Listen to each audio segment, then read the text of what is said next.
अस्सलाम वालेकुम स्टूडेंट्स। आज हमने अपना टॉपिक नंबर 3.3 स्टार्ट करना है, जो है law of conservation of momentum. अब देखें, law of conservation of momentum आपको ये कहता है कि जब भी आप किसी भी आइसोलेटेड सिस्टम की बात कर रहे होते हैं तो आइसोलेटेड सिस्टम में जो momentum of the two bodies before collision होता है वही momentum of the two bodies after collision भी आना चाहिए। अगर ये बिफोर और आफ्टर कोलिजन का मोमेंटम सेम नहीं आता फिर वहाँ पर law of conservation of momentum valid नहीं हो रहा होता। ठीक है, और इसके वैलिड होने के लिए जो बेसिक कंडीशन है वो भी यही है कि हमारा सिस्टम जो है वो आइसोलेटेड होना चाहिए। आइसोलेटेड सिस्टम वो सिस्टम होता है कि जिसमें ना तो सराउंडिंग्स से कोई चीज़ सिस्टम में एंटर हो सकती है और ना ही सिस्टम में जो कुछ मौजूद होता है वो सिस्टम से सराउंडिंग की तरफ जा सकता है। इस तरह का जो सिस्टम होता है उसको हम एक आइसोलेटेड सिस्टम का नाम दे रहे होते हैं। ठीक है, तो अगर हम इसको स्टेटमेंट इसकी लिखें तो हम कहते हैं कि फॉर एन आइसोलेटेड सिस्टम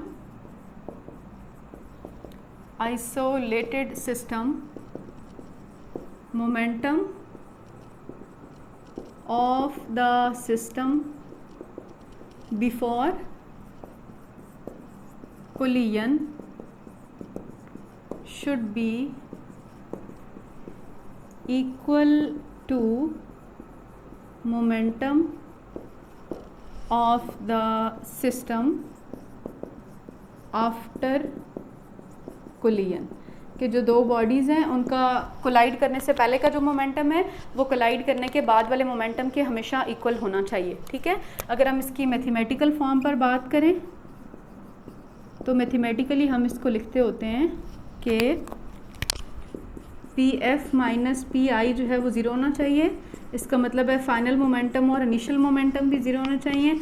इसका मतलब है आप कह सकते हो कि चेंज इन मोमेंटम ज़ीरो होना चाहिए। किसके लिए? फॉर आइसोलेटेड सिस्टम, यानी कि ऐसा सिस्टम जिसमें सराउंडिंग्स और सिस्टम के दरमियान में इंटरेक्शन ना हो। इस किस्म के सिस्टम में जो मोमेंटम होता है वो हमेशा सेम रहता है। ठीक है, अब वो आपको law of conservation of momentum के लिए डिफरेंट एग्जांपल दे रहा है। ठीक है, फॉर एग्जांपल वो आपको एक्सप्लोजन ऑफ बॉम्ब या मिसाइल की बात कर। एग्जांपल नंबर 1 में उसने आपको एक्सप्लोजन ऑफ बॉम्ब की एग्जांपल दी है। ठीक है, वो आपसे कह रहा है कि स्टार्ट पे जो बॉम्ब होता है जब तक वो अपनी इनिशियल स्टेट में होता है, ब्लास्ट होने से पहले, उस वक्त हर चीज़ रेस्ट पर मौजूद होती है।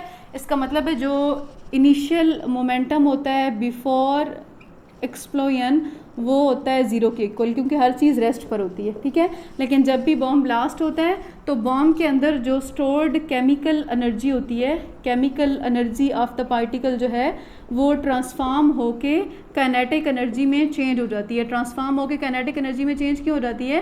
कि बॉम्ब ब्लास्ट होने के बाद जो सराउंडिंग्स में मौजूद चीज़ें होती हैं वो छोटे छोटे पार्टिकल्स में डिवाइड हो जाती हैं ना, यानी कि बहुत ज़्यादा डिस्ट्रक्शन होती है तो हर चीज़ छोटे छोटे पीसेस में ब्रेक डाउन हो जाती है। तो वो जो छोटे पीसेस हैं वो मूव कर रहे होते हैं, मूवमेंट की वजह से जो एनर्जी प्रोड्यूस होती है उसे हम काइनेटिक एनर्जी कहते हैं। तो ये जो पार्टिकल है ये ब्रेक डाउन होके दो स्मॉलर पार्टिकल्स में डिवाइड हो जाता है और ये जो दो स्मॉलर पार्टिकल्स हैं ये एक दूसरे से अपोजिट डायरेक्शन में मूव करके जा रहे होते हैं। इसका मतलब है आप लिख सकते हैं ना, मोमेंटम बिफोर एक्सप्लोजन ज़ीरो था बिकॉज बोथ या बिकॉज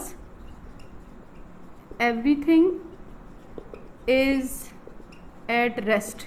ठीक है, और फिर आप लिखेंगे मोमेंटम आफ्टर कोलिजन। और आफ्टर कोलिजन में हम क्या करेंगे? आफ्टर कोलिजन में हमारे पास क्या आ जाएगा P, यानी कि momentum of particle A plus minus P momentum of B। Minus क्यों लगाया? बिकॉज ये और ये दोनों अपोजिट डायरेक्शन में मूव कर रहे हैं। तो देखें हमारे पास आ जाएगा ज़ीरो PA माइनस PB, तो zero is equals to zero, यानी कि बिफोर कोलिजन और आफ्टर कोलिजन का मोमेंटम सेम आ गया। इसका मतलब है यहाँ पर law of conservation of momentum fulfil हो रहा है। ठीक है, इसके एक्सप्लोजन ऑफ बॉम्ब के अलावा वो आपको एग्जांपल आपकी बुक में दे रहा है कैनन बॉल की। कैनन बॉल आप सब लोगों को पता ही होगा, जैसे गन होती है इस तरह की एक शेप ऑब्जेक्ट होता है जैसे कैनन कहते हैं, और उसमें से बॉल जो है वो थ्रो करवाई जाती है। ठीक है, कह रहा है कैनन बॉल के केस में भी इनिशियली कैनन भी और बॉल भी दोनों रेस्ट पर होते हैं तो उनका मोमेंटम ज़ीरो होता है। जैसे ही आप कैनन को ट्रिगर करते हैं, बॉल उसमें से निकलती है तो बॉल जो है वो आगे की डायरेक्शन में यानी कि फॉरवर्ड मूव करती है और कैनन जो है वो बैकवर्ड डायरेक्शन में मूव करता है, तो उन दोनों की डायरेक्शन अपोजिट है। तो आफ्टर जो कुलियन है या जब बॉल कैनन में से बाहर निकलती है उस वक्त का जो मोमेंटम होता है वो इक्वल टू ज़ीरो हो जाता है, बिकॉज दोनों की डायरेक्शन अपोजिट होती है। ये बात बिल्कुल गन और बुलेट वाली है ना, कि फायर करने से पहले गन और बुलेट दोनों आपस में दोनों रेस्ट पर मौजूद होते हैं तो उनका मोमेंटम ज़ीरो होता है, लेकिन जैसे ही आप फायर करते हैं तो गन आई की डायरेक्शन में मूव करती है, बुलेट जो है वो पीछे की डायरेक्शन में मूव करती है एक वेलोसिटी के साथ जिसे हम रिकॉयल वेलोसिटी कहते हैं।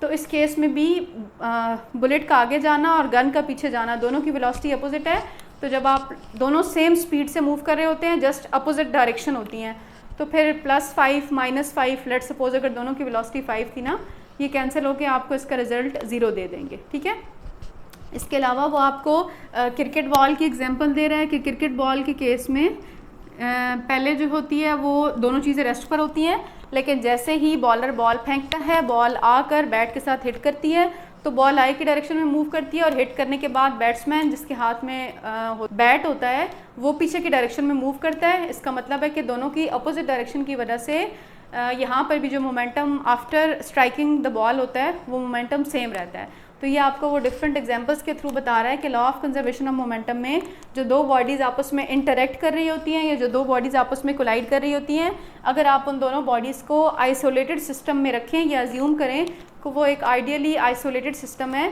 तो इस केस में उनका मोमेंटम बिफोर इंटरेक्टिंग और आफ्टर इंटरेक्टिंग जो है वो हमेशा सेम रहेगा। आप अगर अपनी बुक में देखेंगे तो जस्ट जनरल एक्सप्लेनेशन ही लिखी हुई है कि mathematic statement law of conservation of momentum की ये है, मैथमेटिकली हम इसको इस तरह से लिखते हैं, और एग्जांपल्स जो है वो आपकी बुक में ये 3 एग्जांपल्स दी हुई हैं जिनकी हेल्प से आप law of conservation of momentum को एक्सप्लेन कर सकते हैं।